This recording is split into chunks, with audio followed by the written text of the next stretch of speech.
तो आज हम लोग इस वीडियो में सीखने वाले हैं relationship between total utility and marginal utility. ये जो क्वेश्चन है ना, ये आपके बोर्ड के पॉइंट ऑफ व्यू से ना बहुत ही इंपॉर्टेंट क्वेश्चन है। इसके ऊपर ना आपको प्रीवियस ईयर्स में क्वेश्चन आ चुके। अब इस पर ना क्वेश्चन कैसे आते हैं, आपको ना डायरेक्टली एक 4 मार्क्स का क्वेश्चन आ जाएगा, right a relationship between total utility and marginal utility. ये आपका एक क्वेश्चन हो गया।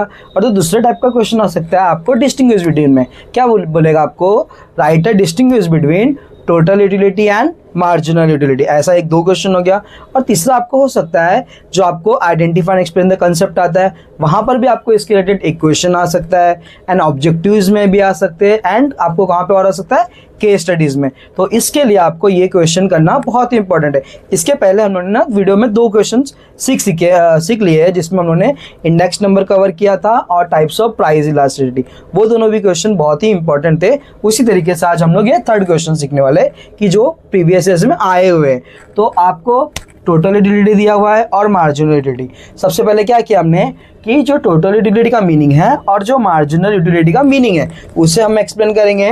देन उसके टेबल, इसके ऊपर भी क्वेश्चन आते हैं, एंड देन इसके डायग्राम क्यों, जिसको हम लोग यहाँ पे समझने वाले हैं। आज इस वीडियो में ये पूरा कवर करने वाला है। पहला हम लोगों ने देखा है कि टोटल यूटिलिटी। टोटल यूटिलिटी क्या होता है? Total utility refers to aggregate of utility. Aggregate मतलब क्या होता है आपका, टोटल होता है। क्या होता है?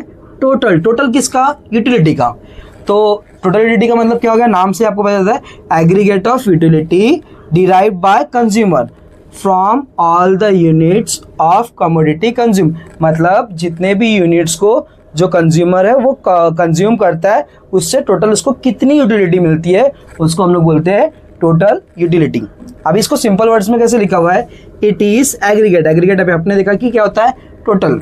It is aggregate of all successive unit of commodity consume. अब सक्सेसिव मतलब क्या होता है? सक्सेसिव यूनिट ऑफ कमोडिटी मतलब क्या होता है ना, 1 आफ्टर 1 वो कमोडिटी को ना कंज्यूम करना होगा। जैसे ना आपको 10 मैंगोज दे दिया खाने के लिए और आपको बोला ये 10 मैंगोज को आपको फिनिश करना है। तो ऐसा नहीं करना है आपको कि जैसे आपने पहले 1 आवर्स में क्या किया, 2 मैंगो को कंज्यूम कर लिया, फिर आपने वेट किया कि चलो 3-4 घंटे बाद आपने फिर 2-3 मैंगो खा लिया, फिर 1-2 घंटे बाद फिर खा लिया। ऐसा नहीं करना है। इसमें कैसा होता है, सक्सेसिव यूनिट मतलब कैसा, जैसे आपने 1 मैंगो फिनिश किया, आपको 2nd मैंगो खाना है, 2nd कंज्यूम कर लिया, फिर 3rd करना है। ऐसे आपको कंटिन्यू ना 10 मैंगोज को कंज्यूम करना है। अगर 10 आपने कंटिन्यू किया, उसको हम लोग बोलते हैं successive unit of commodity consume. तो ये आपका हो गया टोटल यूटिलिटी का मीनिंग। क्या है? Aggregate of all the utility derive by consumer from all the unit of commodity consume. और इसमें क्या लिखा है इसके बाद, it is aggregate of all successive unit of commodity consume. इसके ऊपर आपको ऑब्जेक्टिव भी आ सकता है कि dash is the aggregate of utility derive by consumer from the all the unit of commodity consume. तो आपको याद रखना है, इसका आंसर है टोटल यूटिलिटी। अब टोटल यूटिलिटी हो गया। अब हम लोग करते हैं मार्जिनल यूटिलिटी। अब मार्जिनल यूटिलिटी क्या होता है? इसमें क्या होता है ना कि टोटल होता है। अब इसमें क्या होगा ना, एक एडिशन हो जाएगा। टोटल में जो एक एडिशन, जैसे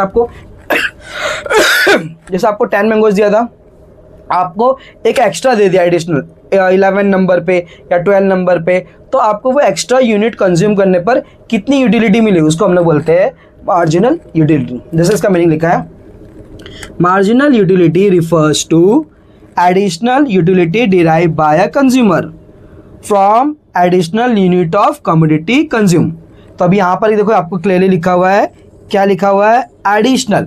तो मार्जिनल यूटिलिटी में आपको क्या याद रखना है कि एडिशनल। अगर एक भी जो एडिशन यूटिलिटी हो, कमोडिटी ऐड हो गई, उसके से आपको कितना यूटिलिटी मिला, उसको हम लोग बोलते हैं मार्जिनल यूटिलिटी। यहाँ पर और एक सिंपल वर्ड में लिखा है, addition made by last unit of commodity consume. जैसे आपने ना समझो आपने 10 यूनिट्स को कंज्यूम किया था, ठीक है, उस समय आपकी मार्जिनल यूटिलिटी थी सपोज 30। कितनी थी? 30। अब जब आपने ना 11 यूनिट्स को ना जब कंज्यूम किया, 11th यूनिट्स को, तब आपकी मार्जिनल यूटिलिटी कितनी हो गई? 32। तो इसमें एडिशन कितने का हुआ? 2 का। तो ये जो 2 है ये आपका क्या हो जाएगा? Marginal utility. ये आपको याद रखना है। याद क्या करना है, इससे आपको क्वेश्चन आएगा, उसमें हमें इसे सॉल्व करना है। आप क्या करते हैं, हमने जैसे इसके मीनिंग देख लिया टोटल यूटिलिटी का, मार्जिनल यूटिलिटी का। आप क्या करते हैं, इसके ना शेड्यूल कर लेते हैं। अब शेड्यूल क्या होता है? शेड्यूल मतलब क्या होता है ना, जब हम लोग ना उसको टेबल में लिखते हैं, जब टैबुलर रिप्रेजेंट करते हैं तो उसको बोलते हैं हम लोग शेड्यूल, और जब डायग्राम में बना के करते हैं तो उसको हम लोग बोलते हैं कर्व। इसके ऊपर भी आपको ना ऑब्जेक्टिव आता है कि जब टैबुलर रिप्रेजेंट करते हैं उसको क्या बोलते हैं हम लोग? शेड्यूल, और जो ग्राफिकल करेंगे उसको बोलेंगे हम लोग कर्व। अब जैसे इसका टेबल दिया हुआ है, यहाँ पे लिखा है यूनिट ऑफ एक्स, यहाँ पे कितना यूनिट लिखा है? 1 2 3 4 5 6 7 यूनिट्स दिया है। इस समय टोटल यूटिलिटी आपको कितना दिया है? पहले 10, मतलब 1 यूनिट पे कितना था? 10, बाद में कितना हो गया? 18, फिर कितना हो गया? 24, फिर हो गया 28, फिर 30 एंड 28। आप देख रहे हो कि जो टोटल यूटिलिटी है वो क्या होते जा रहा है? आपका इंक्रीज हो रहा है। जैसे कितने से इंक्रीज हुआ? पहले 8 से, फिर 6 से, फिर कितने से? 4 से, फिर 2 से, फिर एक पॉइंट आता है जहां पर वो इंक्रीज नहीं होता है, सेम रह जाता है। जैसे यहाँ पे भी 30 था, यहाँ पर भी क्या हो गया? 30। उसके बाद क्या हो जाता है? वो डिक्रीज होना चालू करता है। जैसे आपने देखा कि first unit, second, third, fourth तक ये क्या हो रहा था? इंक्रीज हो रहा था, बाद में क्या होने लगा? वो सेम रह गया, देन डिक्रीज होने लगा। अब एमयू को कैसे कैलकुलेट करना? जैसे अपना जो टीवी था ना 10, वो 10 लिखना है। अब आपको कैसे करना है? जैसे 18 और ये 10, ये दोनों का डिफरेंस कितना हो गया आपका? 8 का, तो आपका एमयू कितना आ जाएगा? 8। फिर आपने देखा 24 और 18, ये दोनों का डिफरेंस कितना है आपका? 6, तो ये कितना आ जाएगा? 6। या तो आप ऐसे कर सकते हो, या दूसरा तरीका आप डायरेक्ट जैसे आपने किया था कि 10 से कितना इंक्रीज हुआ? 8 6 4 2 0 एंड ये माइनस में चल गया, तो ये -2। तो आपका ये एमयू कैसा हो गया? 10 8 6 4 2 0 और -2। इसके ऊपर भी ना प्रीवियस ईयर में ना केस स्टडी आ चुका है, जिसमें आपको इसको फिल करना था और इसके ऊपर ना क्वेश्चन पूछते हैं। अभी हम लोगों ने क्या किया था? टेबल देख लिया था। अब टेबल के बाद हम लोग डायग्राम करते हैं। डायग्राम कैसे बनाना है मैं आपको बता देता हूँ। यहाँ पर जैसे आपको एक एक्स एक्सेस लेना है एंड एक वाई एक्सेस लेना है। एक्स एक्सेस पे आपने क्या लिखा है? यूनिट्स ऑफ कमोडिटी, और वाई एक्सेस पे क्या लिखना है आपको? Total utility and marginal utility. ये आपको वहाँ पे ड्रॉ करके दिखाना है, मतलब इसके ऊपर आपको अभी डायग्राम ड्रॉ करना। अब डायग्राम ड्रॉ करना क्यों मैं आपको सिखा दे रहा हूँ? बिकॉज आपको आगे चल के जो डिमांड है, सप्लाई है, परफेक्ट कॉम्पिटिशन, उसमें भी ना डायग्राम्स आते हैं, तो केस स्टडीज़ में आपको डायग्राम ड्रॉ करने के लिए भी आ सकता है। तो पहले हम लोग क्या करते हैं ना, टोटल यूटिलिटी को ड्रॉ करते हैं। जब 1 यूनिट था तब टोटल यूटिलिटी कितना था आपका? 10, और मार्जिनल यूटिलिटी भी कितना था? 10। तो फर्स्ट यूनिट पे कितना? दोनों 10। अब देखो यहाँ पे मैंने जो स्केल लिया है वो 4 का लिया है, 4 8 12, तो जो 10 होगा आपका ये दोनों के बीच में आएगा। तो फर्स्ट यूनिट पे कितना था आपका? 10। तो इस जगह पर आपका टोटल यूटिलिटी और मार्जिनल यूटिलिटी दोनों क्या है? सेम है। देन क्या हो गया? 10 के बाद सेकेंड यूनिट पे कितना हो गया? 18। अब देखो आपका सेकेंड यूनिट यहाँ पर है, 18 कहाँ पे आएगा? 20 और 16 के बीच में, तो सेकेंड यूनिट पे कितना आ जाएगा आपका? 20, जो आपका इधर आ गया। अपना पहले पॉइंट दे दो, बाद में से ज्वाइन कर लेना है। देन थर्ड यूनिट पे कितना है? 24, ये आपका थर्ड है, एंड इसके ऊपर कितना है? 24। एंड फिर फोर्थ यूनिट पे कितना है? 20। फोर्थ यूनिट पे गया आपने, यहाँ पे कर दिया 28। एंड फिफ्थ यूनिट पे कितना था आपका? 30 आपका ये दोनों के बीच में आएगा 30। एंड 6 पे भी कितना था आपका? 30। और उसके बाद क्या हो गया था आपका? डिक्रीज होता है, जो आपका 28 आ गया था।